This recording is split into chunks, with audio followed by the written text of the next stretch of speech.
శ్రీ విష్ణు రూపాయ నమశివాయ. త్వరలో శరన్నవరాత్రులు రాబోతున్నాయి. శరన్నవరాత్రుల సమయంలో ప్రకృతిలో ఒక పాజిటివ్ మార్పు జరుగుతుంది, ఒక నెగిటివ్ మార్పు జరుగుతుంది. మొట్టమొదటిది పాజిటివ్ది ఏమిటి అంటే అమ్మవారి శక్తి మనకు అందుబాటులోకి వస్తుంది. అలాగే కొంతమంది మనుషుల్లో కొన్ని ధాతువులలో ఆ శక్తి ప్రకటితం అవుతుంది. ఇంకా నెగిటివ్ జరిగేది ఏమిటి అంటే శాస్త్రంలో యమదంష్ట్రలు అని రెండు చెప్పారు. అవి రెండు వసంత ఋతువు ప్రారంభమైనప్పుడు, శరదృతువు ప్రారంభమైనప్పుడు ప్రకృతిలో ఆ శక్తులు రెండు వస్తాయట. వాటి వల్ల ఏమిటంటే అనారోగ్యాలు, యాక్సిడెంట్లు, మరణాలు ఇలాంటివి జరుగుతాయి. అందుకే మీరు చూడండి, సామాన్యంగా వయస్సు పెద్దగా ఉన్నవాళ్ళు, ఆరోగ్యం బాగోలేని వాళ్ళు ఎప్పుడు ఉగాదికి చుట్టుపక్కల కానీ, దసరా నవరాత్రులకి చుట్టుపక్కల కానీ వెళ్ళిపోతూ ఉంటారు. కారణం ఏమిటి అంటే యమదష్ట్రల ప్రభావం. మరి అయితే ఆ ప్రకృతిలో ఉన్న పాజిటివిటీని మనం తీసుకోవాలి, శక్తిగా మలుచుకోవాలి. ఈ నెగిటివిటీని మనం దూరం చేసుకోవాలి. అలాగా దానికే పెద్దవాళ్ళు నవరాత్రిలో అమ్మవారి ఆరాధన చేయమని చెప్పారు. ఒక్క సంవత్సరం అమ్మవారి ఆరాధన చెయ్యండి. అసలు నేను మాటల్లో చెప్పలేను, అది అనుభవైక వైద్యం. అమ్మవారి గొడుగు కిందకి వచ్చిన అనుభూతి కలుగుతుంది. మనకి అంటారు కదా, అమ్మ దయ ఉంటే అన్నీ ఉన్నట్లే అని. ఏమిటి రాదు, అదేదో వాక్యం అనిపిస్తుంది కదా. నవరాత్రి శ్రద్ధగా 9 రోజులు చేసి చూడండి, ఈ వాక్యానికి అర్థం ఏమిటో మీకు అనుభవం అవుతుంది. చాలా విచిత్రంగా తెలుస్తుంది. మీలో ఎంతో మందికి ఇప్పుడు తల్లిదండ్రులు ఉండరు కదా, అంతే కదా, కొంచెం వయస్సు పెద్ద అయ్యేసరికి తల్లిదండ్రులు వెళ్ళిపోతారు పైకి. అలాంటప్పుడు ఎప్పుడు కూడా అయ్యో నాకు అమ్మా నాన్న లేరే అని బాధపడకండి. ముఖ్యంగా ఈ బాధ ఎవరికైనా ఎప్పుడు వస్తుంది అంటే, ఇప్పుడు మీకు ఏదో ఆఫీస్లో ప్రమోషన్ వచ్చిందనుకోండి, మీకు అప్పటిదాకా స్నేహితుల కింద ఉన్న కలీగ్స్ మిమ్మల్ని కిందకి లాగేద్దామని చూస్తారు. లేకపోతే జీవితంలో మీరు ఉన్నతి సాధించి గొప్పగా అయ్యారనుకోండి, వెంటనే బంధువులు ఎలా మిమ్మల్ని కిందకి లాగేద్దామా, ఎలా బురజల్లుదామా అని చూస్తారు. అంతేనా? అలాంటప్పుడు ఎవరికైనా అమ్మా నాన్న గుర్తొస్తారు కదా. ఏమీ లేదు, మాతాచ పార్వతీదేవి పితాదేవో మహేశ్వర. నవరాత్రులు చేసి చూడండి, అమ్మవారి గొడుగు కిందకి వెళ్ళారంటే మాకు అమ్మా నాన్న ఉన్నారు కదా అనిపిస్తుంది. అలాగా పార్వతీ పరమేశ్వరులు కాపాడేస్తారు. అది విచిత్రం. అలాగే జీవితంలో మనం తెలియకుండా కొన్నిసార్లు తప్పుడు మార్గంలోకి వెళ్తూ ఉంటాం. ఉదాహరణకి అక్కడ ఎక్కడో ఏదో స్థలాలు అమ్ముతున్నారట అంటే వెళ్ళి డబ్బులు ఇచ్చేసి వచ్చేస్తారు. అంతేనా? తర్వాత వాడు మోసగాడు అని తెలుస్తుంది. అలాంటి తప్పుడు మార్గాల్లోంచి కూడా అమ్మవారు చేయి పట్టి బయటికి లాగేసి అక్కడికి మీరు వెళ్దాం అనుకునే లోపు ఏదో విఘ్నం సృష్టించి అక్కడికి వెళ్ళనివ్వరు. సవ్యాపసవ్య మార్గస్థ సర్వాపద్వి నివారిణి అంటారు లలితా సహస్రనామంలో. అది నవరాత్రులు చేస్తే మనం అనుభవించవచ్చు. అలాగే జీవితంలో ఎన్నో కష్టాలు, నష్టాలు, దరిద్రాలు, అనారోగ్యాలు ఇవన్నీ ఉంటాయి కదా. ఈ జీవితాన్ని తీసుకెళ్ళి అమ్మవారి చేతుల్లో పెట్టండి. నవరాత్రుల ద్వారా అక్కడి నుంచి తల్లి నడిపించి అవన్నిటిని కూడా త్వరలో క్లియర్ ఆఫ్ చేసేస్తారు. ఇంతకన్నా ఇంక నేను చెప్పలేదు. ఇప్పటిదాకా మీరు జీవితంలో చెయ్యకపోతే కనుక కనీసం ఇప్పుడైనా నవరాత్రులు చేయడం ప్రారంభించండి. మరి అయితే నవరాత్రులు ఎలా చేసుకోవాలండి? ఏ పూజ అయినా సరే ఎలా చేసుకోవాలి అంటే శాస్త్రంలో ఏం చెప్పారో దాని ప్రకారం చేసుకోవాలి. నవరాత్రి గురించి శాస్త్రంలో 5 ప్రకరణాలు చెప్పారు, 5 అధ్యాయాల్లో. అందులో మీరు మొత్తం వెతికితే కనుక 5 రకాల పూజలు దొరుకుతాయి. ఇవన్నీ చేయగలిగితే నవరాత్రుల్లో అత్యద్భుతమైన ఫలితము. అన్నీ తేలికైనవే, లేకపోతే కనీసం మొట్టమొదటి చెప్పేది చేసుకోండి. మొట్టమొదటి ఏం చెప్పారు శాస్త్రంలో అంటే, త్రికాలే పూజయేద్ దేవీం జపస్తోత్ర పరాయణ పూజయేత్ సర్వకార్యేషు యథా విద్యుక్త మార్గత ఆవాహనాసనైః పాద్యైః వస్త్రగంధాక్షతాదిభిః ధూపదీప ఫలైశ్చైవ తాంబూలైః ప్రతివాసరం. అమ్మవారిని ఎలా ఆరాధించాలి నవరాత్రుల్లో ప్రతిరోజు అనేది ఇదిగో ఇక్కడ చెప్పారు శాస్త్రంలో. ఏమిటిది అంటే అమ్మవారిని స్తోత్రాలతోనూ జపంతోనూ ఆరాధిస్తూ ఈ ఉపచారాలు చేయమన్నారు. ఏమిటి ఉపచారాలు? ఇదే మనం చేసే షోడశోపచార పూజ. అంటే అమ్మవారికి నవరాత్రుల్లో తప్పకుండా ఈ షోడశోపచారాలతో ఆరాధన చెయ్యాలి. ఎలా చెయ్యాలండి? గుర్తుపెట్టుకోండి, నవరాత్రుల్లో అమ్మవారి పూజ ప్రారంభించినప్పుడు రోజు కనీసం 2 సార్లు చేయాలి, పొద్దున్న సాయంత్రం. అసలు ఈ శాస్త్రంలో అయితే త్రికాలేత్ అన్నారంటే మధ్యాహ్నం కూడా చేయాలని. కానీ మధ్యాహ్నం మనకు సద్యోగాలు ఉంటాయి కదా, అందుకని మధ్యాహ్నం ఒకసారి మనసులో స్మరించుకోండి. పొద్దున్న సాయంత్రం మాత్రం తప్పకుండా చేయాలి పూజ. అంటే ఎలా చేస్తామండి షోడశోపచార పూజ అంటే, మనకి నండూరి శ్రీవాణి ఛానల్ అని ఉంది కదా, అందులో శ్రీవాణి షోడశోపచార పూజ ఎలా చేయాలి అనేది ఒక డెమో వీడియో చేసి పెట్టింది. అది ఒక 20 నిమిషాలు పడుతుంది.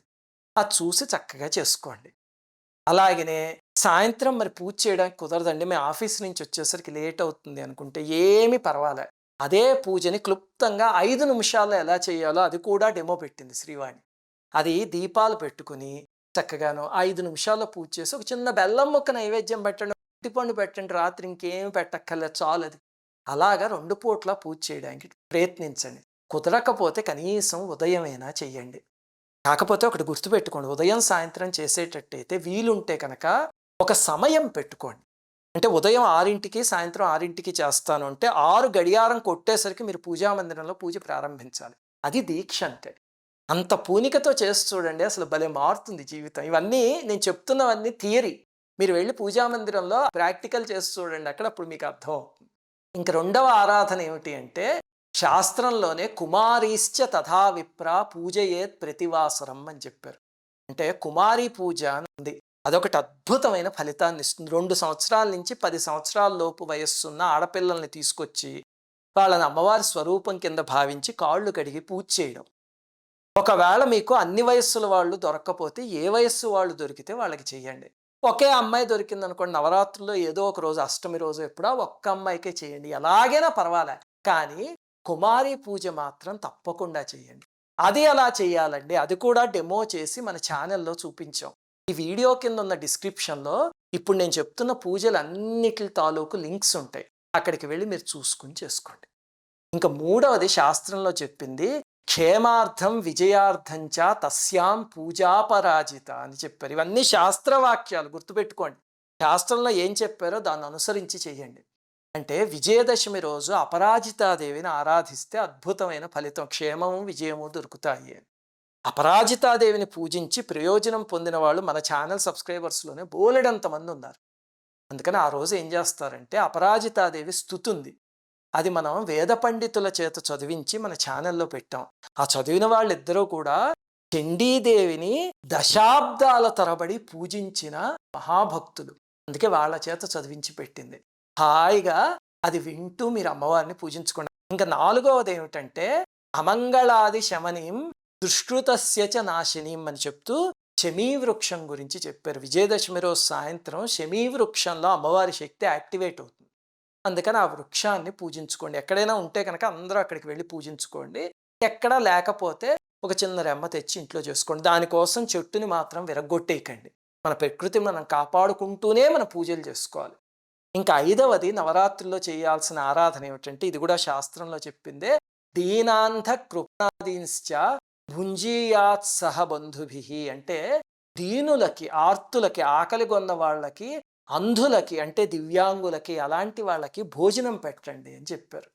అంటే మా ఇంటి దగ్గర నేను పెద్ద పెద్ద భోజనాలు పెట్టలేనండి, పర్వాలేదు. మీరు ఆఫీస్కి వెళ్ళే దారిలో ఎక్కడో పేమెంట్ మీద ఒక అబ్బాయి ఆకలి అని కనిపిస్తాడా, ఆకలి అని నవరాత్రిలో మీ దగ్గర అన్నాడు అంటే అమ్మవారు, ఒరే నాకేమన్నా పెట్టరా అని ఆ అబ్బాయి ద్వారా మిమ్మల్ని అడుగుతున్నారు అని అర్థం. వెంటనే అమ్మా ఈ రకంగా అడిగావా అని పొంగిపోయి, నాన్న నువ్వేం తింటావో చెప్పు, పక్కన హోటల్లోంచి తెచ్చి నీకు ఇస్తాను అని చెప్పి చక్కగా కొని తీసుకువెళ్ళి ఇవ్వండి. లేకపోతే మీరు చేసిన ప్రసాదమే 2 పొట్లాలు పట్టుకెళ్ళి దానిలో కనిపించిన వాళ్ళకి అమ్మవారి స్వరూపం కింద భావించి ఇవ్వండి. ఇవి నవరాత్రుల్లో చేయాల్సిన 5 ఆరాధనలు. మీకు ఇందులో ఎన్ని కుదిరితే అన్ని చేయండి.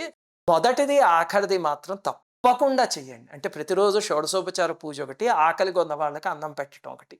అమ్మవారు ఈ ఆఖరి దానికి పొంగిపోతారు అసలు. సరే, ఇంకా నియమాలు ఏం పాటించాలండి? నవరాత్రులు పూజ చేసిన 9 రోజులు బ్రహ్మచర్యం తప్పకుండా పాటించాలి. భార్యాభర్తల సంగమం కూడదు. అలాగే సాత్వికమైన ఆహారం మాత్రమే తినండి, మాంసాహారాలు ఇలాంటివి తినకూడదు. అలాగే లౌకికమైన వాటి మీద అసలు మనస్సు పోనివ్వకండి. ఎందుకంటే టీవీలు, సినిమాలు ఇలాంటివి చూస్తే అందులో ఈ కాలం సినిమాలో పాటలు అవన్నీ ఎలా ఉంటాయో తెలుసు కదా, అక్కడి నుంచి లౌకికమైన వాటి మీదకి వెళ్ళి మనస్సు మళ్ళీ దారి తప్పుతుంది. అందుకని వీలున్నంత వరకు జపం చేసుకోండి. అమ్మవారి నవదుర్గలకి 9 శ్లోకాలు ఉన్నాయి. అవి మీకు ఏ రోజు ఏది చేయాలి అనేది అందిస్తాం సుశీల ఛానల్లో. రోజు ఆ శ్లోకం తీసుకుని కుదిరితే ఒక మాల చేయండి చక్కగా. అలాగనే మనకి చాగంటి వారు, సామవేదం వారు ఇలాంటి గురుతుల్యులందరూ చెప్పిన ప్రవచనాలు ఉన్నాయి అమ్మవారికి సంబంధించినవి. ఏదో ఒక ప్రవచనం పూనికగా ఈ 9 రోజులు వినండి. అలా చేస్తే మనస్సు అమ్మవారి మీద నిలుస్తుంది. లేకపోతే అమ్మవారి లీలలు ఉంటాయి అమ్మవారు చేసినవి, అవి వినండి. అసలు లీలల ద్వారా భగవంతుడికి మనస్సుని తేలిగ్గా అతికించుకోవచ్చు, అదొక మార్గం. అందుకని అమ్మవారి లీలలు ఉంటే కనుక అవి వినండి, వెంటనే మనస్సు అతుక్కుపోతుంది. ఇవి పాటించాల్సిన నియమాలు. కుదిరితే భూషయనం చేయండి. భూషయనం అంటే నేల మీద పడుకోవడం. అంతేకాని ఏవండీ నాకు ఒంట్లో బాగోలేదో, నాకు ఇక్కడ ఏదో కురిపేసిందో, నేను గర్భవతినో అలాంటప్పుడు చేయకండి. ఈ ఉపవాసాలు, భూషయనాలు ఇవన్నీ కూడా ఆరోగ్యంగా ఉన్న వాళ్ళకే తప్ప ఆరోగ్యం బాగోలేని వాళ్ళకి కాదు. ఎప్పుడు అలాంటివి చేసి ఆరోగ్యం మీదకి తెచ్చుకోకండి. ఇవన్నీ చేస్తే ఏమొస్తుంది? అది కూడా శాస్త్రంలో ఆఖరి ప్రకరణంలో అద్భుతంగా చెప్పారు.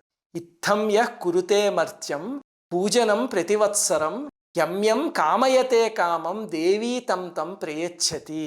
అంటే ఇవి ఏ మనుజులైతే చేస్తారో వాళ్ళు మనస్సులో కామనలు ఏవైతే ఉంటాయో అవి వాళ్ళకి పనికొచ్చేవైతే అమ్మవారు తప్పకుండా నెరవేరుస్తారు అని శాస్త్రంలో చెప్పారు. సరే, కోరికలు అవన్నీ పక్కన పెట్టండి. అసలు ఒక జీవిత కాలంలో ప్రణంతుం స్తోతుం వా కథమకృత పుణ్య ప్రభవతి అన్నట్టు అమ్మవారిని ఆరాధించుకోవడమే పెద్ద ఫలితం. ఆ అనుగ్రహం అందరికీ దొరకదు కదా. ఇన్ని కోట్ల మంది ఉన్నారు దేశంలో. నవరాత్రుల్లో ఎంతమంది అమ్మవారిని పూజించగలరు? ఆ అదృష్టాన్ని అమ్మవారు 9 రోజులు ఇవ్వగలిగితే మనకి అదే పెద్ద అదృష్టం. అందుకని ఈసారి తప్పకుండా చెయ్యండి. చేస్తే ఎంత ఎనర్జైజ్ అవుతారో మీకే అర్థమవుతుంది. అలాగనే ఒకవేళ మీ జీవితంలో ఏవైనా సమస్యలుండి అమ్మవారి దయ వల్ల వాటన్నిటి నుంచి బయటపడ్డారనుకోండి, నవరాత్రి చేశాక మా కుటుంబం కంటే ఆనందించే వాళ్ళు ఎవ్వరూ ఉండరు. గుర్తుపెట్టుకోండి, ఈ ఛానల్ కుటుంబ సభ్యులు లక్షల మంది ఉన్నారు.